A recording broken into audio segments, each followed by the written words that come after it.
ဟိန်းဟောင်နေကြတဲ့စစ်မှန်သောနတ်ဖျားအလောင်းကျွန်း၄ယောက်ဟာချက်ချင်းပဲငြိမ်သက်သွားပြီးလဲကျသွားပါတယ်။သူတို့မသိလိုက်တာကတော့နတ်ဖျားစစ်မြေပြင်ရဲ့တခြားသောကဘာငယ်တစ်ခုထဲမှာရုပ်မာတဲ့အရှိန်အဝါတွေထွက်ပေါ်နေတဲ့အဖိုးကြီးတစ်ယောက်မျက်လုံးပွင့်လာတာပဲဖြစ်ပါတယ်။အဲ့ဒီအဖိုးကြီးဟာသူထိန်းချုပ်ထားတဲ့အလောင်းကျွန်း၄ယောက်ရဲ့တားမြစ်ချက်ကိုတစုံတစ်ယောက်ကဖယ်ရှားလိုက်တာကြောင့်အတော်လေးအံ့အားသင့်သွားတာပါ။ဒီတားမြစ်ချက်ဟာသူနတ်ဖျားနယ်ပယ်ထဲကိုဝင်ထွက်သွားလာနိုင်တဲ့အချိန်တုန်းကတင်ခက်နေခဲ့တာဖြစ်လို့ဒါကိုဖြည့်ဖြတ်နိုင်တဲ့သူဟာအ ਨੇ ဆုံးနတ်ဖျားအဆင့်ရှိရမှာဖြစ်ပါတယ်။ဒါကိုတွေးမိရင်အဖိုးကြီးကလှောင်ပြုံးလိုက်ပြီးလက်တစ်ချက်ဝေ့ရန်ကဟင်းလင်းပြင်ကိုဆွဲဖြဲပြီးထွက်ခွာလာပါတော့တယ်။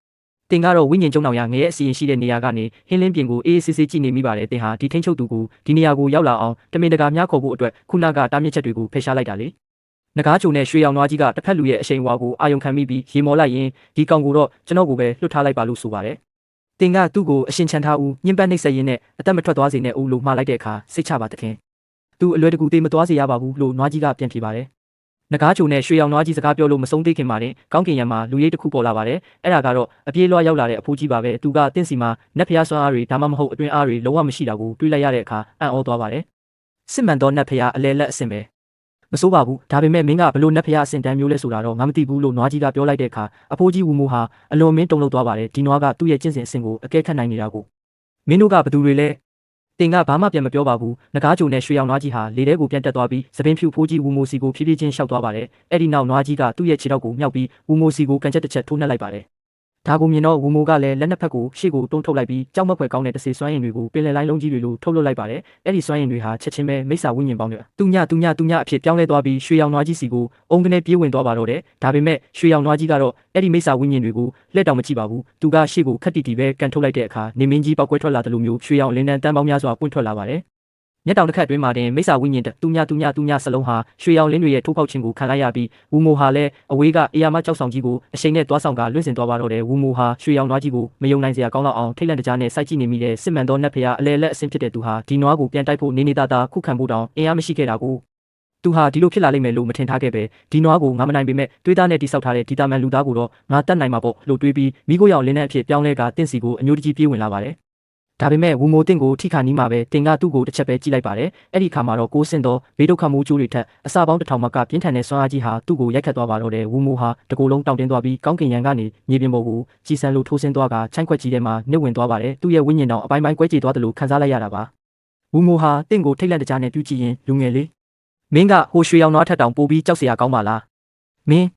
းမင်းကတကယ်ပဲဘသူလဲလို့အော်ဟစ်လိုက်ပါတယ်သူဟာတလက်မတော်မလုပ်ရဲတော့ပဲကြောက်လန့်တကြားဖြစ်နေရှာတာပေါ့ခဏအကြာမှာတော့နဂါးဂျိုနဲ့ရွှေရောင်နွားကြီးကဖြည်းဖြည်းနဲ့ရောက်လာပြီးကလေးလေးရှေးဟောင်းနတ်ဖျားတွေရဲ့အရှင်သခင်တော်ငါသခင်ကိုဒီလိုမျိုးမတိုက်ခိုက်ရဲဘူးမင်းတန်ရာရယုံပဲရှိသေးတာဟာမင်းရဲ့ကံကောင်းခြင်းပဲမှတ်လိုက်စမ်းလို့ပြောလိုက်ပါတယ်လွန်ခဲ့တဲ့နှစ်ပေါင်း3သိန်းဆိုတာခေတ်တူကာလဖြစ်ပြီးအဲ့ဒီမတိုင်ခင်ကအလဲခေတ်နဲ့အဲ့ဒီထက်ပိုရှိကြတာကရှေးဟောင်းခေတ်ဖြစ်ပါတယ်နတ်ဖျားတွေထက်ကြော်လွန်တဲ့တရှိမှုတွေတောင်အဲ့ဒီလောက်ထိအသက်မရှိနိုင်ပါဘူးဝူမိုတယောက်စဉ်းစားရင်းကြောင်နေတော့မှပဲတင်ကအေးဆေးဆေးမေးလိုက်ပါတယ်ဒီဝိညာဉ်ကျုံနောင်ရငရဲအစီရင်ကိုမင်းခင်းချင်းထားတာလားဝူမိုဟာတတွေးကိုခက်ခဲစွာမျိုးချလိုက်ပြီးဟုတ်ကဲ့ကျွန်တော်ခင်းချင်းထားတာပါလို့ဝန်ခံလိုက်ပါတော့တယ်ကျွန်တော်မျိုးနတ်ဖျားစစ်ပွဲတုန်းကဒီဝိညာဉ်ကျုံနောင်ရငရဲအစီရင်ရဲ့ကျန်းစာကိုတိုက်ဆိုင်ပြီးရခဲ့တာပါဒါပေမဲ့ကျန်းစာကမပြည့်စုံတော့ကျွန်တော်ခင်းချင်းထားတာကလည်းအပြစ်အနာစာတွေရှိနေတာပါဝူမိုကတုံရီနဲ့ဆက်ပြောတယ်လူကြီးမင်းခင်ဗျာကျွန်တော်မျိုးတစေပညာရက်တွေကိုကျင့်ကြံတာမှန်ပေမဲ့ဘယ်တော့မှတွေးစားတဲ့သူလူသက်ဝါဒနာပါတဲ့သူမဟုတ်ခဲ့ပါဘူးကျွန်တော်ရဲ့ခက်ခဲတဲ့ကျင့်ကြံမှုတက်တန်းကိုထောက်ထားပြီးအသက်ချမ်းသာပေးပါဦးတင်ကတော့သူ့ရဲ့အတိတ်ပဲမရှိတဲ့စကားတွေကိုမယုံပါဘူးတင်ကလက်ဖြစ်တစ်ချက်တီးလိုက်တဲ့အခါတန့်စင်တဲ့အလင်းတန်းတစ်ခုဟာဝူမိုရဲ့ခန္ဓာကိုယ်ထဲကိုကြားရောက်သွားပါတယ်ချက်ချင်းဆိုသလိုပဲသူ့ခန္ဓာကိုယ်ထဲကနေမရေမတွက်နိုင်တဲ့တေမင်းရှိန်ဝါတွေနဲ့အညိုးတေးဝိညာဉ်တွေအပြင်ကိုပန်းထွက်လာပါတယ်အဲ့ဒီဝိညာဉ်တွေဟာကောင်းကင်ယံတစ်ခုလုံးကိုဖုံးလွှမ်းသွားပြီးအ ਨੇ ဆုံးတန်းနဲ့ချီပြီးရှိနေတာပါဝူမိုဟာသူ့ကိုယ်ထဲကဝိညာဉ်တွေကိုတင်ကလက်ဖြစ်တစ်ချက်နဲ့တင်အကုန်ထုတ်ပြစ်နိုင်တာကိုမြင်ပြီးအလွန်မင်းထိတ်လန့်သွားပါတယ်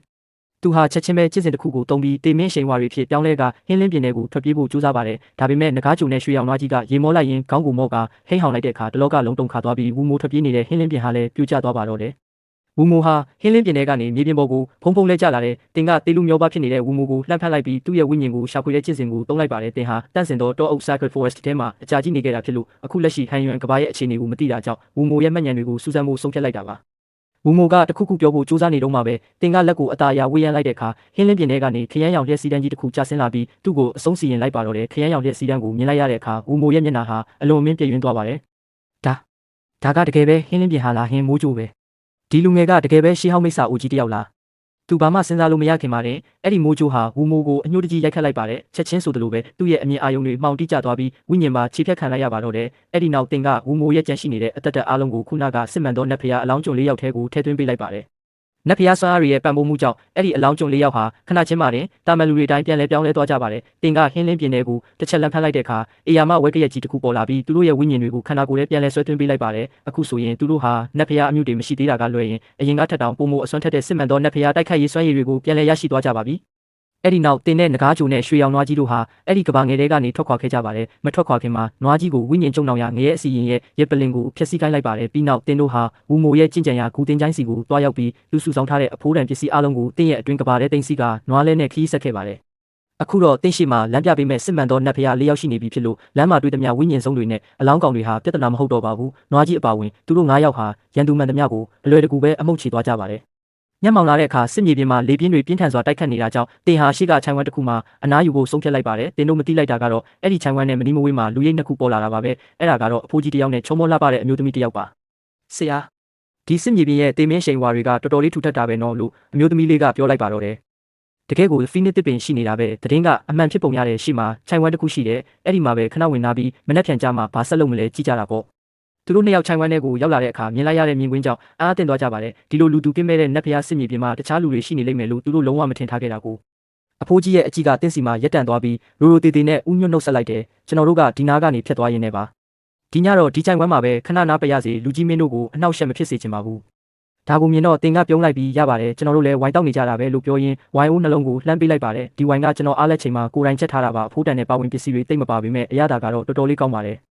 အဖိုးကြီးကဝိုင်းအိုးတစ်လုံးကိုဖွင့်ပြီးအနံ့ခံကြည့်လိုက်တယ်သူကစေဝါပေတာမှာကျွမ်းကျင်တဲ့သူဖြစ်လို့ဝိုင်းထဲမှာအစိတ်တောက်ပါမပါဘူးစိုးရင်စရာမလိုပါဘူးဒါဆိုရင်တော့ကျေးဇူးအများကြီးတင်ပါတယ်ညီလေးဝိုင်းကခန္ဓာကိုယ်ထဲကိုရောက်သွားတာနဲ့မိနကတကောင်ဟုံးကနေထကြွလာတယ်လို့ခံစားလိုက်ရပြီးတစ်ချိန်တည်းမှာပဲဖော်ပြလို့မရတဲ့အေးမြမှုတစ်ခုကလည်းရောရှက်နေပါတယ်အဖိုးကြီးဟာတကူလုံးမှာပြောမပြနိုင်အောင်တက်တောင့်တက်တာဖြစ်သွားရတာကြောင့်အံ့ဩသွားပြီးညီလေးဒီဝိုင်းကရေခဲမီးရှန်တီးနဲ့ချက်ထားတာလားလို့မေးလိုက်ပါတယ်ဘေးကအမျိုးသမီးလေးလည်းမင်းတက်သွားပြီးရေခဲမီးရှန်တီးဟုတ်လားကျမတို့စေးပရင်နန်းတော်မှာတော့အဲ့ဒီအတီးကနှလုံးမရှိတာလေသူတို့ရဲ့စေးပရင်နန်းတော်မှာဆိုရင်ဒီအတီးကိုရတနာတိုက်ထဲမှာအမျက်တလို့တင်စီထားပြီးနတ်ဖျားအစင်စေးလုံးတွေဖော်ဆက်တဲ့အခါမှာတော့မတုံးရက်လောက်အောင်အဖိုးတန်တာပါဒါပေမဲ့တင်းရှိကလူကတော့ဒါကိုဝိုင်းချက်ဖို့တုံးထားတာလေလားသူတို့ရဲ့အံ့ဩနေတဲ့မျက်နှာတွေကိုကြည့်ပြီးတင်ကသဘောကျစွာရေမောလိုက်ပါတယ်ဟုတ်ပါတယ်တကယ်တော့ဒီဝိုင်းကိုချက်ဖို့ပါဝင်ပစ္စည်းအမျိုးတရလောက်တုံးထားတာပါရေခဲမီးရှန်တီးဆိုတာကအဲ့ဒီထဲမှာအတွေ့ရအများဆုံးအတီးတစ်မျိုးပဲရှိပါသေးတယ်လို့တင်ကအေးအေးဆေးဆေးပဲပြန်ပြောပြလိုက်ပါတော့တယ်